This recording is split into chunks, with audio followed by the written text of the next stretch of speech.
Hey, what's going on, everybody? You're listening to the SANE Show, the show about nothing and everything. I'm your host, Cliff, and today I have another special guest with us. I have Chloe Aktas. She is writer, director, actress. She's appeared in The Walking Dead, and she's also been featured in the Sundance Film Festival. How you doing today, Chloe? I am good. Thank you. How are you, Cliff? I am well. Thank you for asking. I'm super excited to have you on the SANE Show today. I really appreciate you taking time out of your schedule to come on the show as well. So really excited to have this conversation with you. Thank you. I'm excited to be here. Excellent.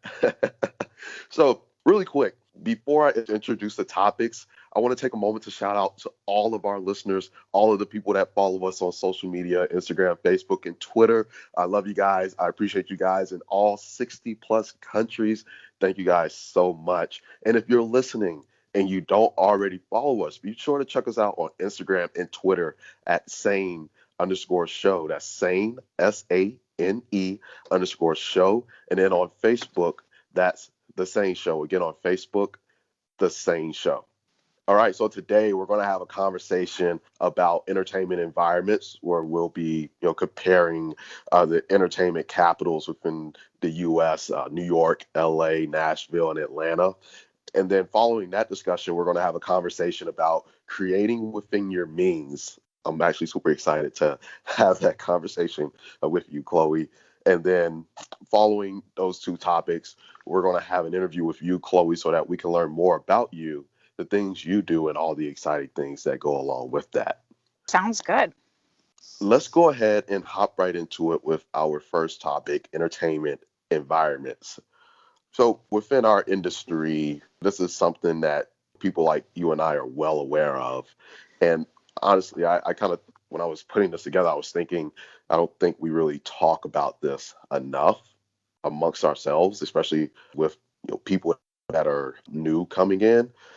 And if you look at places like, again, New York, LA, Nashville, Atlanta, these are the entertainment capitals, if I would say, prominent locations where people tend to have a higher probability for success. And you, Chloe, know this better than I do, having been in some of these places. And obviously, like, certain locations are better in certain areas than others. So if you could, I just would like for you to speak on that and just kind of help enlighten the listeners and myself as far as, again, the entertainment environments and comparing some places to others. Yeah, I mean, I think that in terms of like acting, for sure, I found that in Atlanta, it's a little easier to get your foot in the door, mainly because you are, you know, there's a higher priority if you can work local to Atlanta. And so that gives you more of an advantage if, let's say you're, in LA, they don't want to pay to house or fly you in if they can have someone local who's willing to do the same work. So I found Atlanta as an actor is was easier for me to kind of get my foot in the door. And there's a ton of opportunities down there. I'm not so familiar about the production end in Atlanta. And then in terms of New York, I wasn't a student when I was at New York. So I wasn't not really well versed in terms of the field, but I do, from my experience, I feel like New York is a lot of commercial shoots. I mean, obviously they shoot motion picture as well, but a lot of my friends who work in New York mainly work in commercials and music videos. And then in LA, I mean, I just love LA because I feel like everyone is here. And I'm sure it's the same in New York. I just don't think I had the same amount of networking opportunities that I do here because I, was a student. But in LA, I just found it a lot easier to run into people.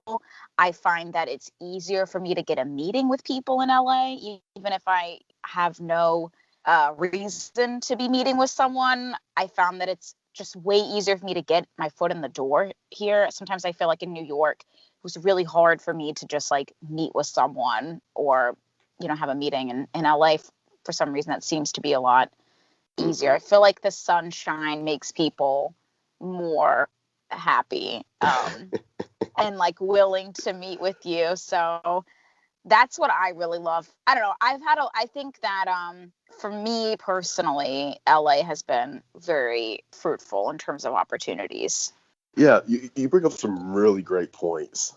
I honestly, I was surprised when you said, you know, obviously I think there are opportunities in Atlanta, but when you said like Hmm. more commercial in New York in music videos, that kind of surprised me because I'm thinking there would be numerous acting, like in comparison to Atlanta, there would be more in New York. And maybe I don't, maybe because it might be your experience, I don't know, so I don't want to step out and make that assumption because I know New York, like it is big for the Broadway scene for Yeah. sure. Oh And yeah. there's a lot of those opportunities, but I wouldn't go to think that. I guess it sounds like in Atlanta there are just as many opportunities in Atlanta for acting as there are in New York. I always Um, tell people Go who are ahead. like trying to build a reel that I just say, okay, like get an Atlanta agent, because there are Atlanta agencies that also are bi-coastal. So you can have an acting agent in Atlanta who also has an office in LA and who also has an office in New York, as opposed to just moving and starting in a bigger market. I always encourage people to start, maybe in a more smaller market like Atlanta, and then like find an acting agency that also has connections with the sister, agency that's bi-coastal, or has offices in those major cities. Yeah, that makes perfect sense. And even to your point about LA, right? Being able to meet with people, even if it's not just to meet with them, right? And not have to really talk business or Yeah. gigs and things of that nature. I get that same vibe because I don't know what it is. It just seems like, I guess because one, like there's a lot of people there and you Mhm. are more likely to be able to catch somebody just walking around and not just like celebrities, but like a lot. Obviously, there's more people who are doing work behind the scenes, like agents, producers, writers, and all That's those kinds so of people true. who work in the background that you're just able to come across them and be able to have a chance to sit down and have a conversation with them Yes. being in that environment, please. That's so true. Like, I mean, it's very much a cliche, but it's not a cliche that like in LA, like you will always hear people in coffee shops pitching their TV show or movie idea. And I would go to this coffee shop every single day and I would always see these two guys writing. And then in my neighborhood bar, I ran into, one of the guys and I said, "Oh my God, I see you all the time in this coffee shop." And he said, "Yeah, I'm a writer." And turns out that he like wrote a series with Guillermo del Toro, and he and his brother like wrote like Hulu films. And because like that, this is LA, like that's just the kind of people that go to coffee shops. And so like that's one of my really good friends now, is that I have, and that's just simply just being in LA, just being in this environment, that those are the kind of people that you are going to run into in your neighborhood bar, in your neighborhood coffee shop. That is too awesome. That It's really really is. cool. And that's what I love about it. I even, I have a cousin in LA. He's a music producer. He's actually been on the show before, and I hear those same stories with him. And he's like, yeah, he's like, because we talk all the time, and sometimes he tells me, he's like, yeah, man, I'm just chilling, and yeah, like I actually ran into this guy or that guy, and they hired him to do Yes, this or that. And I'm like, it's wow, that's so real. awesome. Yeah, it's just things kind of click, I think, here. Yeah, yeah, and that's truly awesome, and it's so funny because I was, especially because in doing this podcast, and I have years of experience in the industry, but through this platform, I've been connecting with a wealth of individuals who do all kinds of awesome things and who are, very respected in the industry. And one thing I was telling my cousin, I said, when all this is over, I'm coming to LA, and like we're just gonna be Hmm. hanging out with a bunch of different Yeah. people, and even like not even like hanging out with people that have been on the show, but we're going to meet more people because we're Yes. going to be around these people and being around them and knowing who they're around, like it's just going to happen, right? And be able to put ourselves in a space and possibly create an opportunity or something, something positive is going to come out of it. But at the very least, because I always tell people, like, having been in this and having to have the opportunity to talk to all these awesome individuals, like, I don't just look at them. It's like, oh, a connection or somebody to help me get to the next level. Like, these are genuinely cool people. Like you said, right?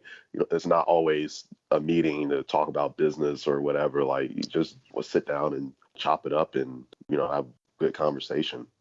And those I think are the best too, because I think whenever you're doing something for the joy of it, you don't really have any kind of ulterior motives in your head to distract you. You're just kind of Right. fully present. And then that I feel like opens up more opportunities for you just by That following what makes you happy. that is so true. That is so Thank true. you.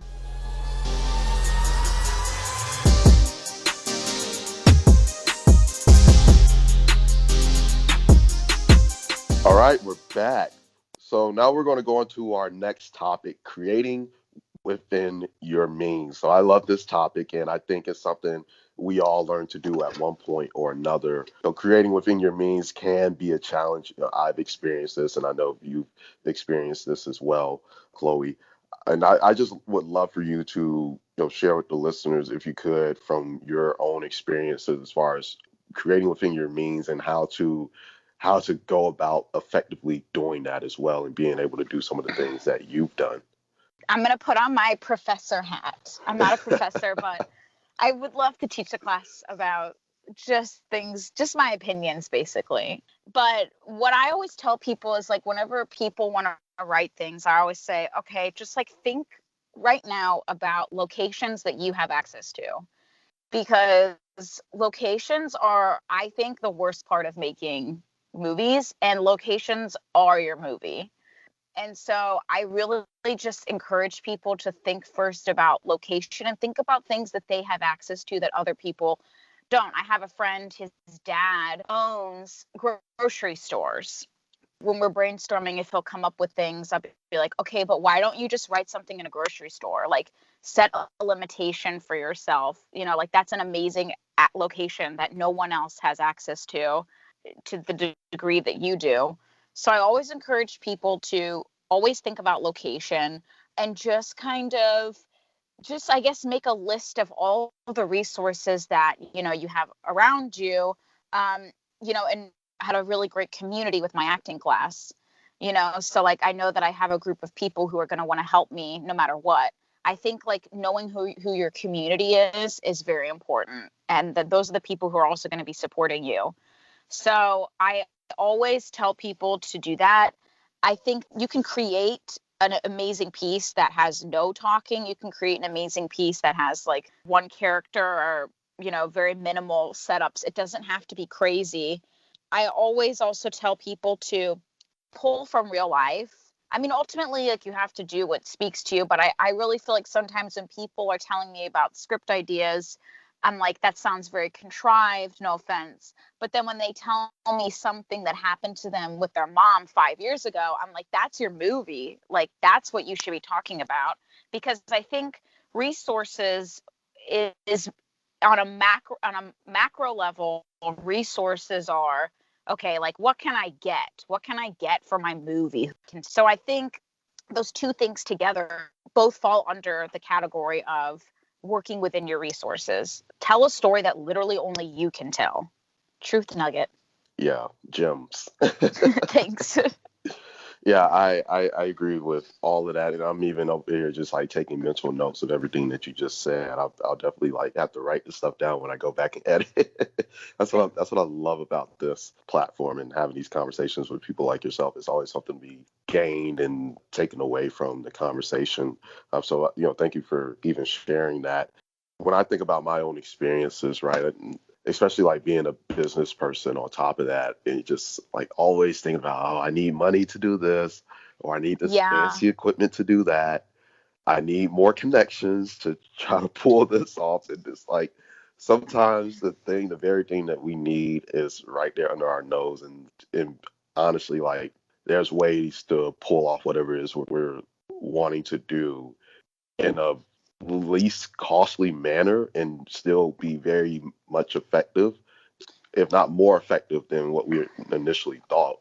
Something I run into and talking to podcasters, and they're talking about the equipment that they need, and they kind of be like, what do you have? What are you using? And I say, well, I remember when I first started, I bought a mixer and I bought a bunch of microphones, some cables, like a whole production. But in times like this where we're in a pandemic and we're not really supposed to be in person with people, but before the pandemic, I mean, talking to people across the country. So it's like, how can I do this and not have to fly to LA, New York, Atlanta, Nashville to sit down with, said Yeah. individuals? And it's like, well, do it over the phone. Yeah. Like, wait, using your phone? Yes. Yeah. And so I tell people, like, there's ways to be effective to do a podcast and not have to buy all of that equipment. Like, there's And all kinds of equipment that you can buy to go with your phone to have good quality audio. yeah. So, like, there's so many ways to do it within your means. Because had I really thought about it from the jump, I wouldn't have bought all the equipment that I All now that stuff. own. Yeah. I But will say though, for go like ahead. for movies, I mean, there are some things that I just I would not try to cut cost on. Like Right. if for instance, I'm a big believer in like, I think that sound is, I mean, the importance of audio. Like, I just think that sound design in your movie, like that is going to make or break. That's to me is where a movie gets made. So I feel like in terms of cutting costs, I wouldn't spare expenses on it's so good because it's like, yes, I don't have it, but I will say the things that I will always spend money on is sound design and like everything is so important. But I and also in terms of camera, I feel like you can find packages that would work in your means. I'm sure everyone knows this, but if you rent out a camera on a Friday, you get to keep it for the weekend for free Mm. because rental houses only count the weekend as one day. So I always shoot everything on the weekend because that way I can get nice lenses. Or maybe you don't even rent from a rental house. Maybe there's an individual who's willing to, rent their camera package to you.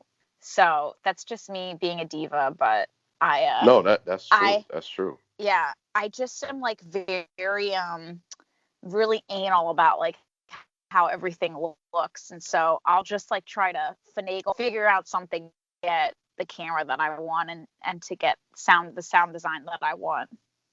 I totally agree with that. Especially because if you ask enough people, you'll eventually come across the right person Exactly. You're or so someone that right. says, "Yeah, I can help with that." Or even if you just open your mouth to the right person, and Yeah. you might not even know they might be able to help you, Yep. and like, oh yeah, well, let me see what I can do. Exactly. 100%. That's literally happened with me and Paul. So Really? yeah, we were talking about something related to the show. He's like, "Oh well, let me." He's like, "I actually might be able to help you out with that." So awesome. Yes. I was telling him I'm going to buy this, buy this, buy this, and he's like, "Oh, I might be able to help you out there." Awesome. Paul. I love it.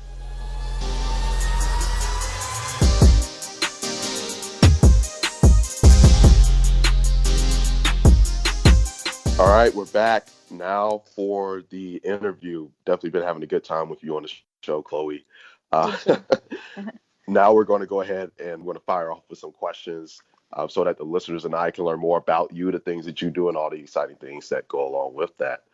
Love it. So, my first question to you: you're a person who, based on your social media and your website, has a distinct flair amongst a wide range of artistic pursuits. How do you try to imbue each project with your voice? Well, that's a great question, Cliff. Thank you. I don't know. I mean, I always just think about like what would I like? Like what would I think is funny? What would I think is cool? That's kind of how I always approach everything is, when I'm writing, I always think, like if I was in the theater and I was watching this, that would just, make my day, or that would make me really afraid or really scared. So I think I ultimately just try to focus on my taste and what I would like and write from that perspective. I mean, I also have friends that I have edit, and but ultimately it's, what's going to entertain me. Cool. Thank you for that. So, my next question to you: Oscar, So White, Me Too, and other calls for representation and accountability in the industry have shifted the media landscape, but there still are places where more could be done. How important is it to make sure there is diversity in the director's chair? I think that all of the stories that I feel like now the stories that are really inspiring to me, but I feel like films that are by, maybe underrepresented voices kind of offer like a really unique take and experience on the world that I just feel like is not very commonplace in the marketplace. So to me, those stories are very, very special, especially, when those underrepresented voices are in the director's chair, because you're just getting a whole new slice of life that you're not privy to, and you're seeing the world in a whole different way. And I just think that it makes for incredible storytelling and, a diverse range of stories that we're just not, used to seeing. Right. I agree. I agree. So, film school often teaches a person how to make a film, but occasionally can be lacking in educating people on the realities and practical operations of living and working in a major commercial industry. How prepared did you feel leaving NYU? Were there certain areas where you realized you had knowledge gaps? Yeah, I don't think that I really understood. I think that I was really happy that I got to kind of play and I got to be creative for 3 years and meet people and create. But I just think that I was a little ignorant in terms of the business side. You know what I mean? Like, Mm, especially if you're doing freelance work. But one thing I will say that NYU really prepared me for is that I left NYU knowing exactly how to make a movie. I left NYU knowing all of the pieces I need to have in place to make something.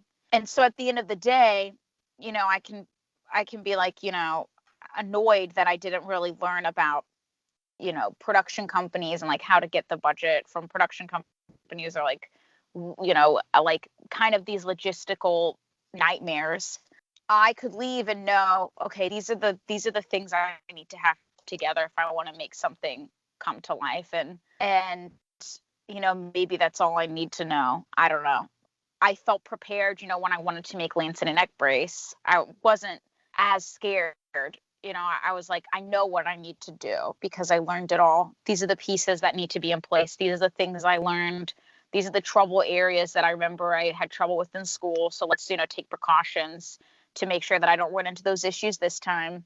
For that, I am really grateful. But I just also think that, when you graduate, I don't know, maybe you can't really tell people what to do or what path to take.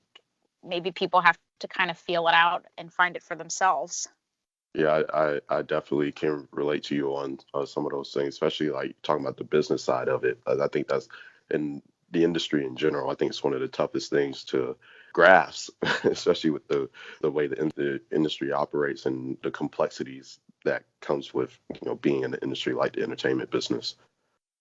And I feel like an artist, as you know, Cliff, is like it's really hard because it's like we have to also figure out how to make money, but how to Right. also have time to do what we want to do, and that's not something that I've mastered yet.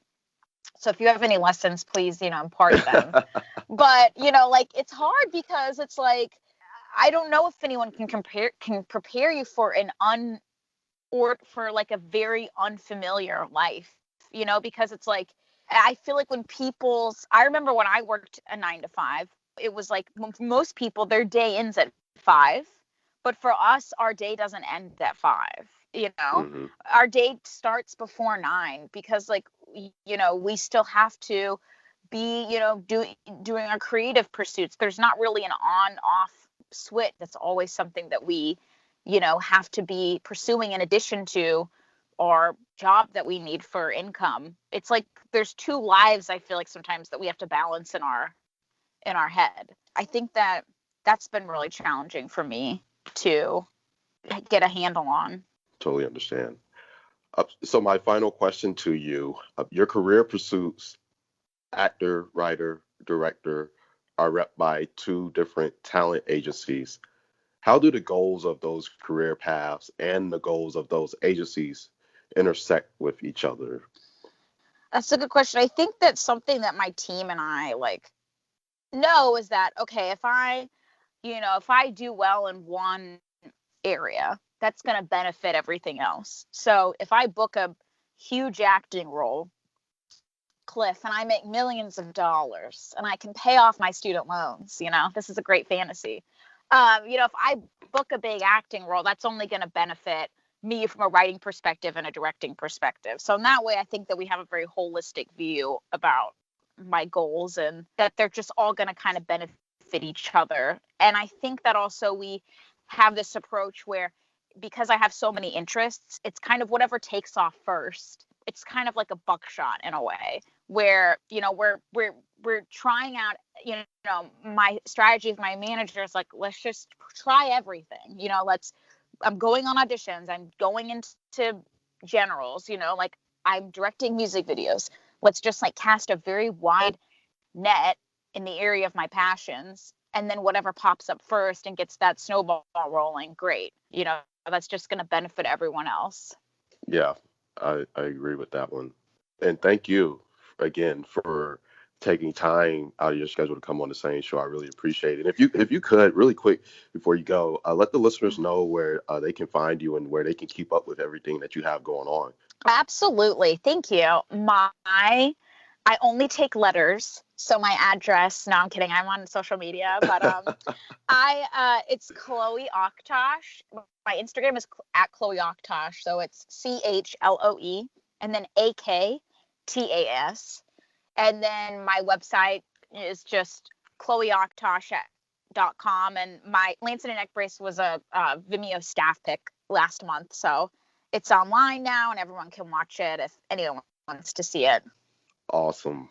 Thank you again. And listeners, thank you guys. You guys know where to find her. Be sure to check her out and stay abreast with everything that she's got going on. She's really done some dope things. So definitely stay on the lookout for, future projects and things of that nature. Again, thank you again, Chloe. Definitely going to have you back on the show at some point in the future. Thank you so much, Cliff. Well, again, you guys are listening to the SANE Show, the show about nothing and everything. And until next time, we're out.